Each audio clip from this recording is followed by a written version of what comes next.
Hi everyone, it's Katrina. Number 10. The Shu Kingdom. The Shu Kingdom was one of the very first highly advanced societies in ancient China, and just recently, archaeologists have discovered even more remarkable things in the Sanqingdui ruins in China's southwestern Sichuan province. They found a bronze altar and a carved dragon with the nose of a pig in sacrificial pits. Archaeologists announced these as significant discoveries, although there have been way more things found over the years. Thousands of artifacts, including strange figurines carved like aliens, and jade relics have been pulled out of nearly a dozen sacrificial pits, and researchers are still trying to make sense of it all. The Shu Kingdom ruled this great city about 4,500 years ago. They made great headway with architecture and art and flourished for about 2,000 years. Then they mysteriously vanished and their city was abandoned. A farmer rediscovered the city in the 1920s, and since excavations started in the 1980s, about 13,000 artifacts have been found. What's truly amazing is that these people made sculptures unlike anything else made by any other civilization. Zhao Hao, an associate professor at Peking University, calls their art style complex and imaginative, and says their sculptures reflect the mystifying fairy world that they believed in. Others think their curious style of artwork came from an unexpected meeting with extraterrestrials thousands of years ago. Perhaps the most mysterious thing of all is that even though the Shu Kingdom was so advanced, they didn't leave behind any written records.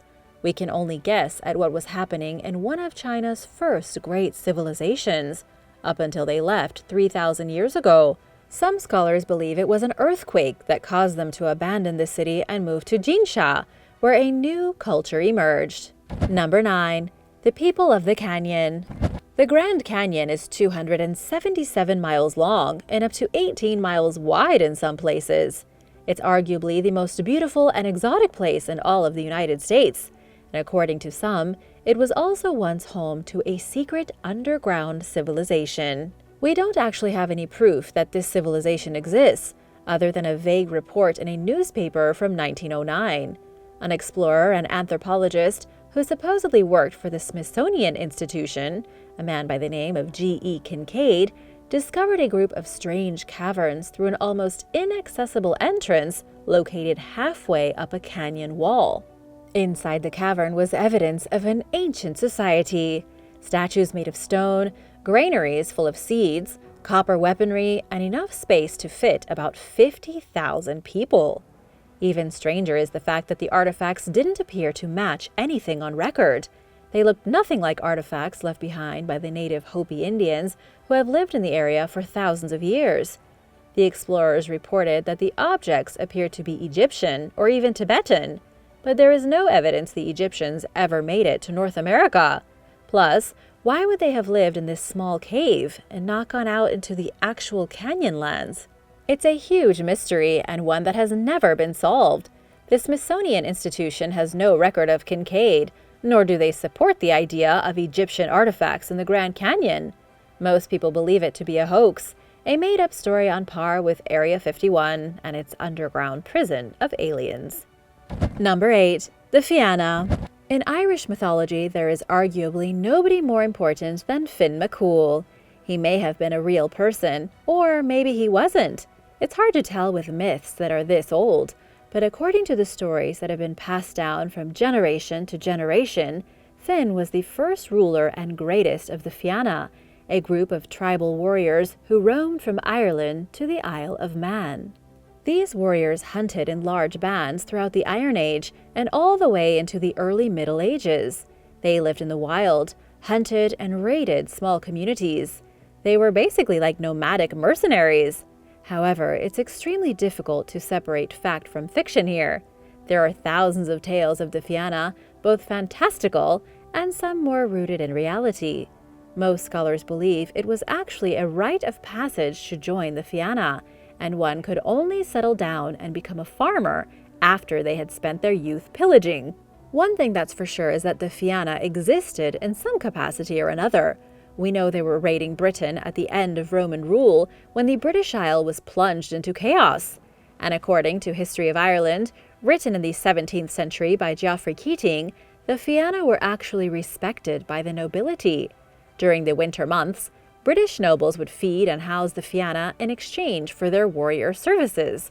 But in the summer and autumn, they would flee back into the wild and raid whomever they pleased. Number 7. The Tartaros Civilization. The Tartaros civilization existed way back in the 9th century BC in southwestern Spain. They prospered for about 300 years along the coast of the Mediterranean Sea. But what's really fascinating is that even to the ancient people of Europe, Tartaros was considered a place of great riches and legends. Even in the 1st century BC, not long after the Tartaros had vanished, adventurers made journeys to the area in hopes of finding lost cities. It was to the people of antiquity what places like El Dorado and Atlantis are to us today. Interestingly enough, the wealth of this advanced civilization was even mentioned several times in the Bible. The people of Tartaros were supposedly great builders. They had amassed a huge fortune through unknown means, and they were wildly powerful. But we didn't actually find any physical trace of them until near the end of the 20th century. Only recently did we find the remains of their cities. What archaeologists have been able to put together is a brief timeline of this lost culture. They believe that Tartaros were actually just the Phoenicians who started populating the Spanish coastline in the 9th century BC.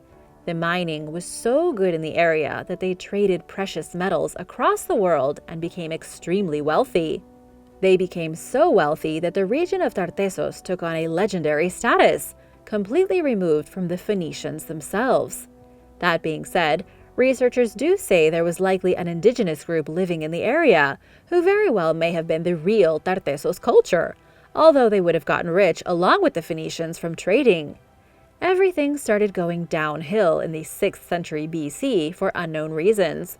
Archaeologists have found abandoned villages that existed for less than 50 years, mines that closed up and were deserted, as if the entire industry had come to a sudden and grinding halt.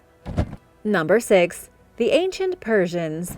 The Persians were the very first global superpower. They made plenty of advancements in technology and architecture, but it was the sheer size of Persia and its great armies that really made it the world's first force to be reckoned with. It flourished for less than 500 years, even less time than Rome, and yet they left a lasting imprint on human history. Yes, the Romans conquered pretty much all of Europe, but the Persians did their conquering in a different way and in a different area. They stretched all the way from the eastern edge of the Mediterranean to India and absorbed all the cultures in between. According to Taraj Darye, an expert in Persian studies at the University of California, Persia really was the first world empire. This was because it included within its kingdom parts of Africa, Asia, and Europe, a little piece of everywhere. Unlike Rome, Persia did not fall because they stretched themselves too thin. Rather, they destroyed themselves by going to war with Athens and Sparta. They lost the first invasion even though they vastly outnumbered their enemy, beaten back by the Spartans and the Athenians. When the Persians attacked again, they were repelled yet again. They had brought the biggest army ever seen to the doors of Greece, but just like their first endeavor, they were thrown back. And so, in 334 BC, it was no problem for Alexander the Great to squash the Persians once and for all. Number 5. The Dilmoon Civilization. A recent archaeological dig in Bahrain has unveiled one of the oldest civilizations in human history. The dig was done at the site of Sar, where one of the earliest trading cultures dwelled thousands of years ago. Researchers believe Sar was home to the Dilmoon Civilization. The Dilmoon society dates back to around 3000 BC, and Sar was a major trading post. The settlement can be divided into two parts, a residential zone and a small cemetery. Because of their strategic place in Bahrain, they would have had access to the trade coming in from the Indus Valley Civilization and from all the people of South Asia. This would have been like a connecting point, picking up goods from civilizations as far away as southern India, while also having access to lands in the north beyond Turkey. One of the things that makes this civilization so impressive is just how many cities they built. Sar is only one of many across much of Bahrain, and almost all of the other Dilmoon cities were built to withstand invasion. They had huge pillars, outer walls that enclosed the entire city, and even built them over underground springs to provide fresh flowing water to everyone. Number 4. Lingzhu Jade. The Lingzhu archaeological site can be found in the Yangtze River Basin of China. A group of mysterious mounds were discovered back in 1936, and excavations over the next several decades revealed impressive burial complexes. These strange underground tombs were filled with ritual jade objects, ceremonial tools, and treasures made from stone and pottery. We now know that the people who dug these graves were from a Neolithic jade culture, identified by their early development of jade objects. Still, we don't exactly have a name for these people. They simply happen to be a group of early humans in China who were among the first to practice sophisticated jade craftsmanship. They then used their jade ornaments as decorations for tombs and as offerings during burial rituals. In fact, 75% of jade found has been inside burial mounds. The rest appears to have been reserved for royalty. For example, the jade trident plaque is an artifact totally unique to the Lingzhu culture. It's a remarkable headpiece that had once been attached to a crown, a three-pronged chunk of jade like Poseidon's helmet. As for what happened to the Lingzhu, they vanished around 2300 BC and were the very last of the Neolithic cultures in China. Number 3.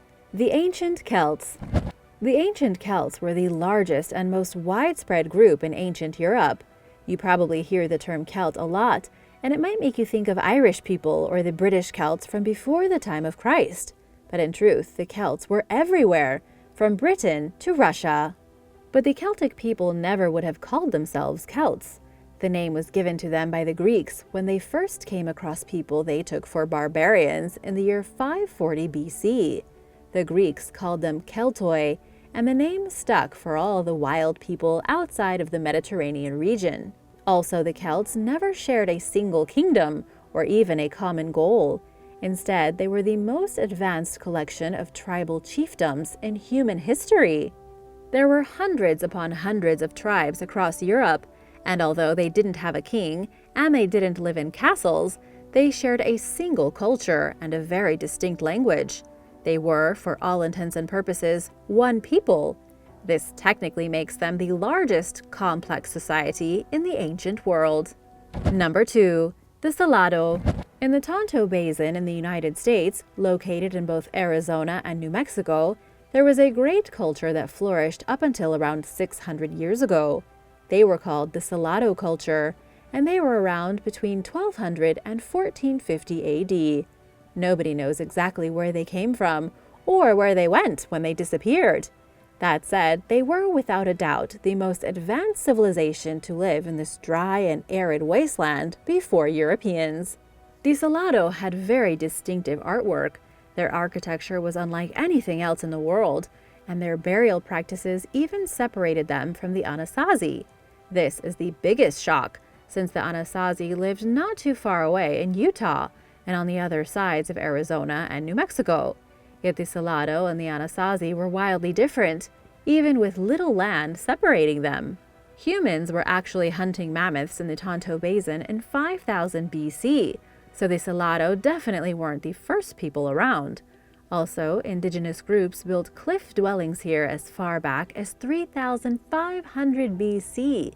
Then, permanent occupation was made by the Mogollon people, and later the Hohokam, who lived in the basin right at the heart of what is now Phoenix, Arizona, for about 300 years. They fled around 1150, and the Salado came after. As you can see, there is a rich and diverse history here. It's highly probable the Salado are the most famous because they were the most recent. They built fantastic houses, cremated and buried their dead with great honors, and left behind some of the most artistic pieces of pottery of any native group. Sadly, they fled the area for unknown reasons in 1450, and nobody knows what became of them. Number 1. The Halstatt culture. The Halstatt culture is one you may have never heard of, most likely because they dominated a very small piece of Europe for a very small period of time. The culture is actually named after the Halstatt archaeological site in Austria. They flourished here from between the 8th and 6th century BC, although they may have been there earlier in a more primitive capacity since 1200 BC. The Halstatt are unique, though not as unique as some of the earlier cultures. They had a lot in common with other people in Europe during the Iron Age. These were Proto-Celtic cultures. The one thing that really separates the Halstatt from others is the reason behind their rise to power and their immediate fall from grace. They learned how to exploit natural resources with shocking efficiency. In particular, they realized how to pull salt from the earth and refine it for sale throughout Europe. They grew wildly wealthy just by trading salt. But then, around the year 500 BC, the salt ran out. They didn't have enough salt to stay in power, and rival trading centers were springing up everywhere in competition. Within just a few years, the Halstatt culture was gone. Thanks for watching! Which of these ancient cultures do you think was the most impressive? Let me know in the comments below, and be sure to subscribe and come back soon. See you next time. Bye!